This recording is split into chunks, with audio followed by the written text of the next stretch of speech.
Hey guys, we are up to video number 5 of 5 in the Kitchen Table Stamper Easter Treats class. This is our last little treat here. Let's get started, should we?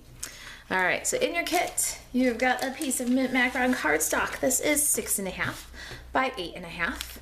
And you've got a piece that is 1 inch by 11 inches. I've done all of your punching and die cutting for you if you've got the kit. Let me get those little bits out of there. Don't let your envelope swallow your flower center. It's in there. All right, so this is Petal Pink, and we punched that one ahead of time for you with the classic label punch. And we're gonna stamp that with a little Easter blessings greeting, so you could do it vice versa. Stamp it on a scrap of Petal Pink and then cut it out if you like. Your die cutting here, we did the second largest stitched circle from Stitch Shapes. That's 2 3/8. And we did this C size, so the third largest 2 9/16 inch scallop from Layering Circles for you. Your small bloom is punched from Daffodil Delight. And your little flower center, that one is Purple Posy, and we punched that with a little 1/4 inch circle punch. Now, that Purple Posy flower center is trying to get lost. So, usually we kind of finish with this step. You know what we're doing by now if you've been watching all the videos.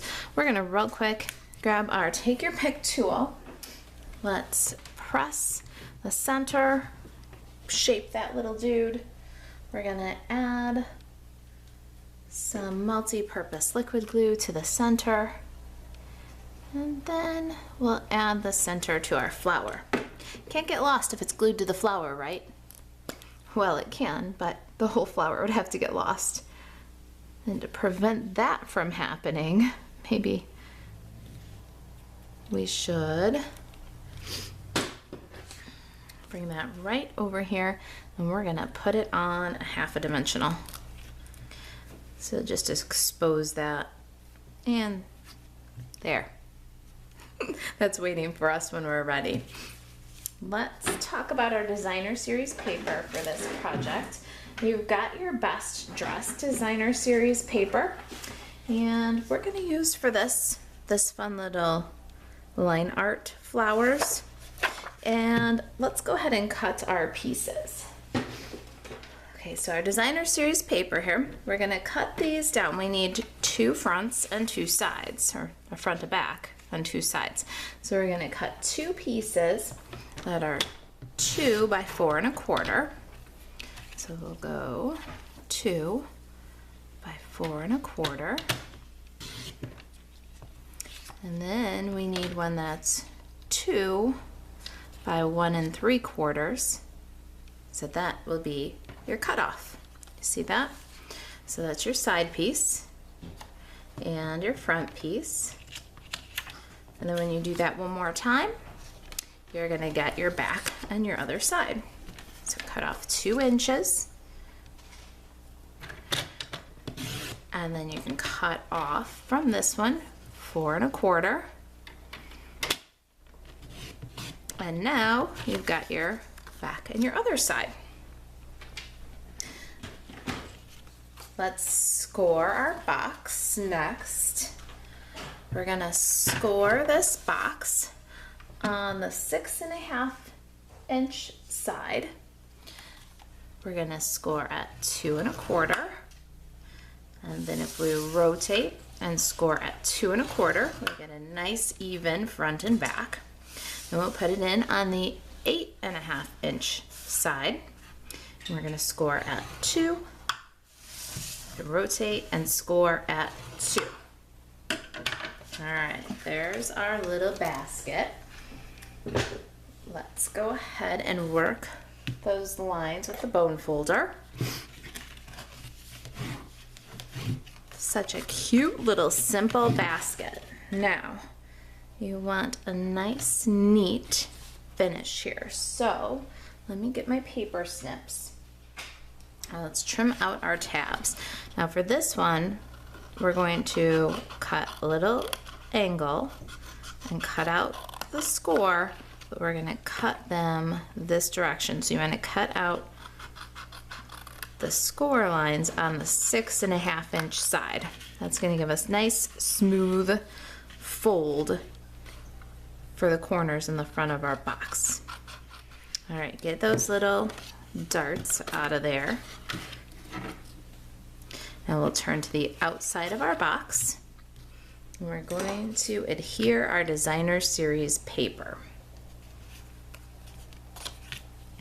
Pretty simple. We're going to use some multi-purpose liquid glue and put the 4.25 inch rectangles into these two outside panels. Really burnish that down nicely. One more time. And then so we can have the greatest finish for our box, we're gonna decide which side is the front. This is our front side. And see, we're going to put our pattern paper panels on these rectangles so that when these wrap towards the back of the box, then the seam is at the back. All right, it's a little detail, but something that's very important to me. I love when all the seams go to the back of the box. Everything's nice and neat and tidy that way. So then we'll add some multi-purpose liquid glue and center those right in these little panels along the front of the box. Now, really important, we're gonna add our adhesive. When you do that, you want to work on those equal signs again. All right, so for adhesive placement, let me show you. We're going to go across the top of this, the inside tab. That's going to give you support right inside along the top edge here. So when you're putting things into the box, it's reinforced with adhesive. See? Then you're going to turn this over, and with the tabs that are the front of the box, you're going to do a nice big equal sign here again. And that's just like the other boxes. So now the outside tab is supported at the very edge, and the inside tab is supported at the very edge. And that'll give you the most durable box construction. So let's go ahead and remove the liner on our middle tab here. We're going to do both of these guys first. Now watch how you're going to get a clean, sturdy box. You'll take the back side of the box and bring it up, make a nice clean corner at the bottom, and adhere that tab. Same thing on the other side, nice clean 90-degree corner, and adhere. Then you can take those equal signs, remove the liner, and then you'll wrap from the front of the box to the back of the box and burnish both sides. And there you go. Now the seams are the back of your box. Let's work from the front, and let's add our handle. In your kit, you'll find two big metallic brads. The Stampin' Up! Metallic brad assortment is perfect for that. You can take the medium size brads or the little button shaped ones. So adorable. I'm just going to run the handle between my thumb and my forefinger here, and we're kind of curling it to get that shape. I want my handle to be hinged so I can put up or down, so no adhesive here. We've just got to carefully punch and then add our brad to secure. So how I like to do that is just kind of hold center right to left with about 3/4 inch. Then I'll go in from the side with my 1/8 inch circle punch and punch through everything all at once.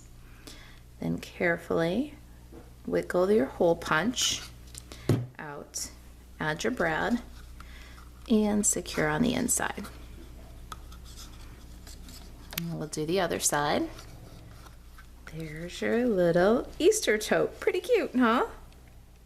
Little paper shred in the bottom there. Fill it with whatever you like. Let's get it decorated. We're almost there. So there's our sample.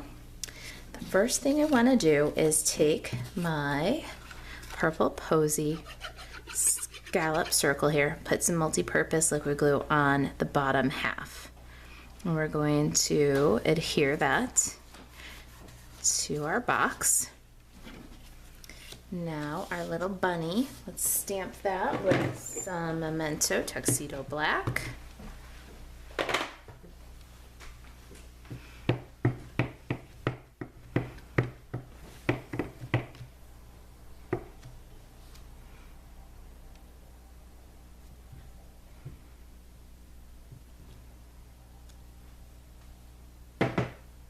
Switch to basic gray. We'll do our Easter Blessings greeting from the Itty Bitty Greeting stamp set. We'll stamp that right on our little petal pink classic label, and we're going to do it to the right of center, so we got to make sure we got it right side up. Stamp our little greeting. So cute. Oh, it's a little uphill. There we go. 2 sides to every paper. I'm going to give that one another try. That was a little uphill. I'm afraid I'm going to get my head in the camera. I don't think I did. Much better. Level. All right, get the ink pad out of the way. We're going to color this bunny the same way we did the last one. Light petal pink, light smoky slate, and a color lifter.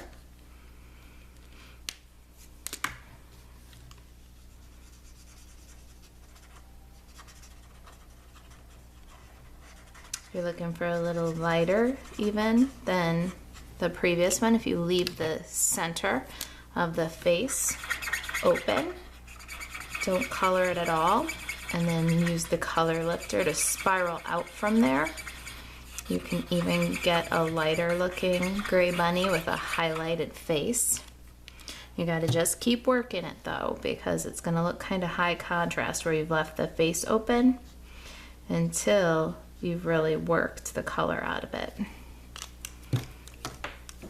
What the color lifter does is it pushes the ink deeper into the cardstock.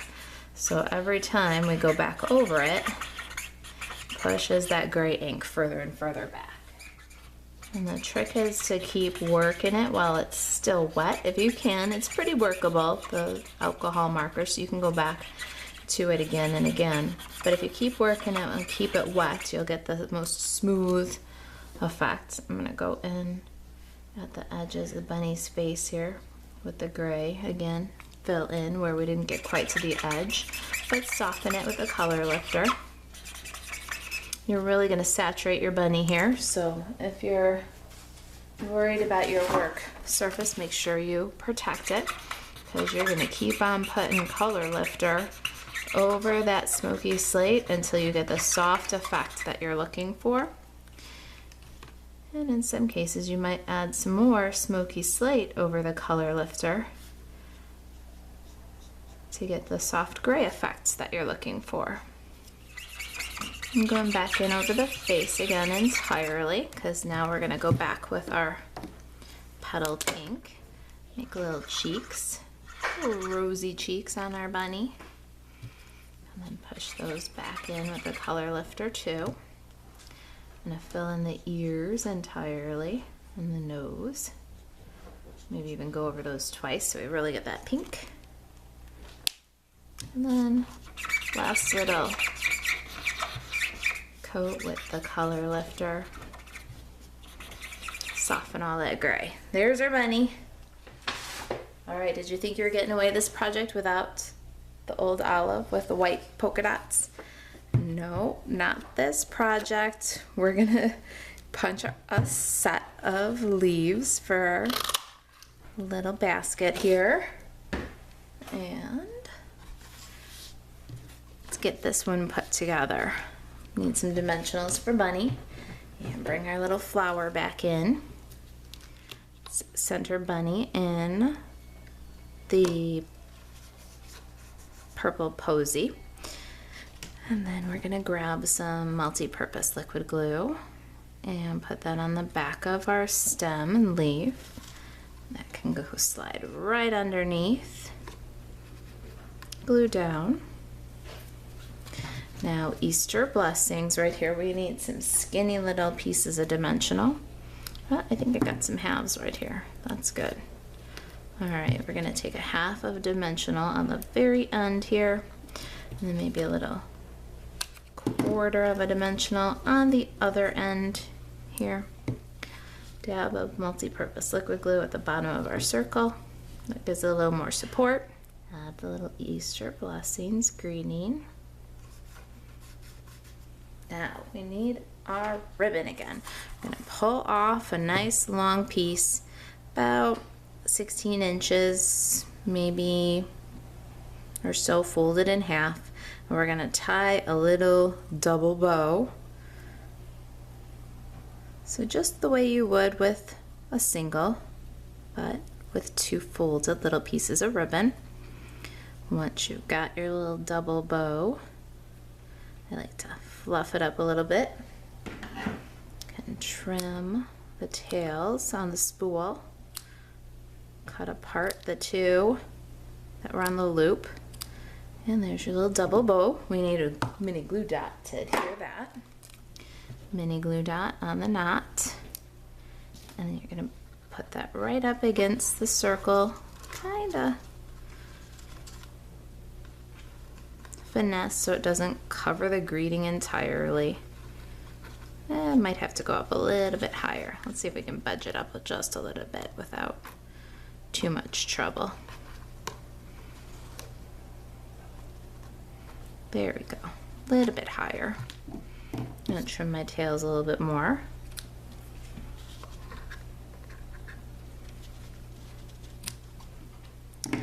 Then we got our little flower here already on dimensional.